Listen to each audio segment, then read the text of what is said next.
I have a little bit more today to talk about the Estes Stealth model rocket from the mid 1980s to early 1990s.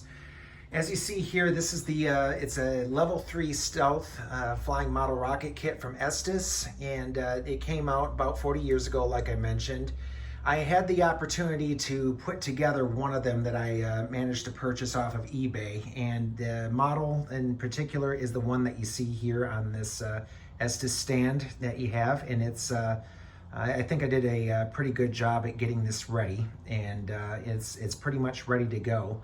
But basically, I love putting this model together so much that I decided to go out and get a second model. And I just recently purchased that from a private seller that had an unused kit. And basically, it came in the bag that you see here. And what you see down here is the beginnings, well, basically the final steps of the second Estes Stealth that you have here.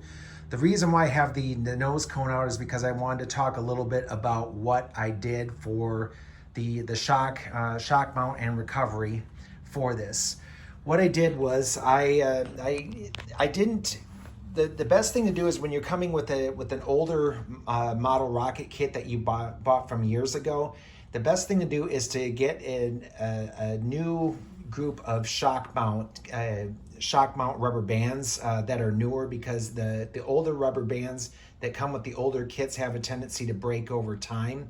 So I went and purchased another kit from Estes that had newer rubber bands in there. And what I did was, for this particular model, because this rocket weighs about 4 ounces once it's completely built, is that I put a wider one that you would use typically on a bigger rocket. I didn't use the simple 1/8. I used a 1/4 inch rubber band shock cord here, and just mounted it. I just mounted it a little while ago, and it's currently in the process of drying. Also, with this stealth kit is that you come with a 12-inch parachute. I decided to go with a larger parachute because of the weight.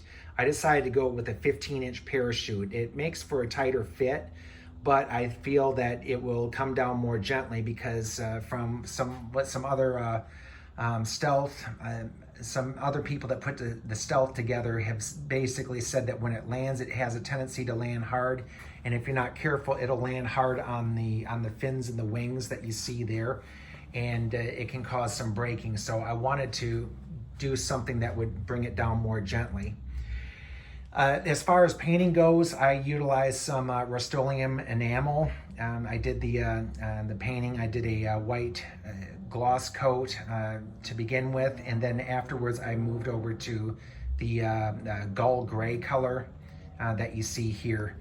And for the nose cone, for the painting of the cockpit that you see here in black, what I did was I got some Testors spray paint, sprayed it on a box, and then what I did was I used a paintbrush to paint it on. The instructions recommend that you basically tape it up and then you spray paint on there. I don't find that to be as careful as you would be if you utilized a paintbrush to do that. So that's what I did. And at the very end of it, I did before I put on gloss coat, I put on the decals that came with the kit that you see here, and just to basically protect the decals. Then is when I put the gloss coat over this, 2 or 3 coats of it to basically protect the model. Again, like in my last video, I am not very sure, given the rarity of this model, that I'm going to actually fly this or the other kit that I built here, just because I hate to lose all that hard work that I did on making it look really good and so forth like that. But I definitely feel that the skill set that I've learned with putting together this Skill 3 kit, especially with the fins, will lend itself to some of the other model rocket kits that I'm planning on working on, like the Interceptor, the Zirconian Cruiser, and the Odyssey. And those ones are more likely to be flown just because they're not as rare as the Stealth model is right now. So that, in a nutshell, is another entry in regards to the Estes Stealth.